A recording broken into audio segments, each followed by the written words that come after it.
L'histoire de la reine de Saba, en détail complet comme elle est mentionnée dans le Saint-Coran et les livres d'exégèse et d'histoire. Qui est la reine de Saba? Elle est Bilqis, fille de Sharahil, et d'autres noms ont été mentionnés, reine du grand royaume de Saba au sud de la péninsule arabique, actuellement le Yémen. Elle gouvernait un peuple célèbre pour sa force, sa richesse et son organisation, et ils avaient un trône majestueux qui témoignait de la grandeur de son règne et de sa sagesse. Royaume de Saba. Saba était l'un des royaumes les plus riches des Arabes, dépend de l'agriculture grâce au barrage de Marib. Elle a un vaste commerce. Système de gouvernement stable, mais son peuple adorait le soleil au lieu de Dieu. Début de l'histoire, le Hup et le prophète Salomon. Le prophète de Dieu, Salomon, paix sur lui, était un roi et un prophète, et Dieu lui a soumis les djinns, les humains, l'oiseau. Et un jour, lors de l'inspection des oiseaux, le huppé était absent, ce qui mit Salomon en colère, et il le menaça de châtiment s'il ne fournissait pas une excuse claire. Puis le coucou revint avec une grande nouvelle et dit sa célèbre phrase: « J'ai pris connaissance de ce que tu n'as pas pris connaissance. Et je suis venu à toi de Saba avec une nouvelle certaine. Et dis-lui qu'il y a une femme qui les possède. J'ai reçu de tout, et elle a un trône magnifique. » Et son peuple se prosterne devant le soleil. La lettre de Salomon à la reine de Saba.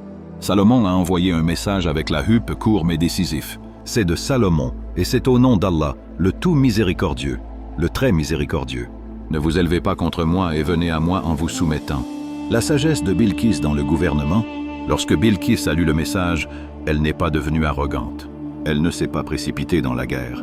Elle a rassemblé ses conseillers et a dit: « Ô assemblée, donnez-moi votre avis sur ma situation. » Ils ont dit: « Nous sommes des gens de force et de courage, mais la décision te revient. » Et c'est ici que son esprit politique s'est manifesté, et elle a prononcé sa célèbre phrase. En vérité, lorsque les rois entrent dans un village, ils le corrompent, et j'ai décidé de mettre Salomon à l'épreuve avec des cadeaux. Test des cadeaux. Bilqis a envoyé un grand cadeau, mais elle a été surprise par la réponse de Salomon.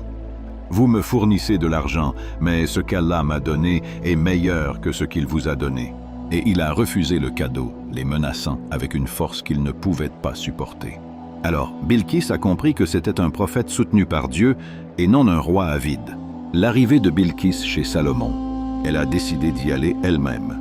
Et avant son arrivée, Salomon a dit: « Qui me rapportera son trône avant qu'elle ne vienne soumise ?»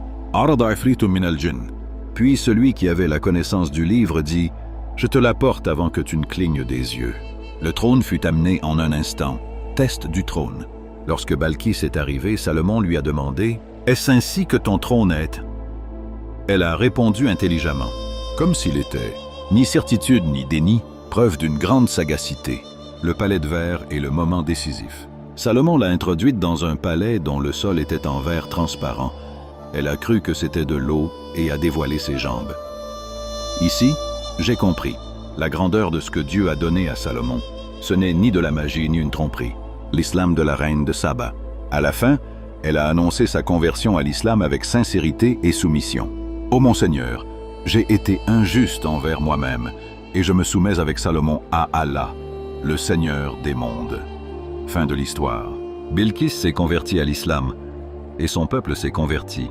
Et Saba s'est passé du culte du soleil au culte de Dieu. Bilqis a donné un exemple rare de sagesse, d'humilité et de bonnes décisions. Les implications de l'histoire. Le leadership n'est pas seulement une force, mais aussi une sagesse.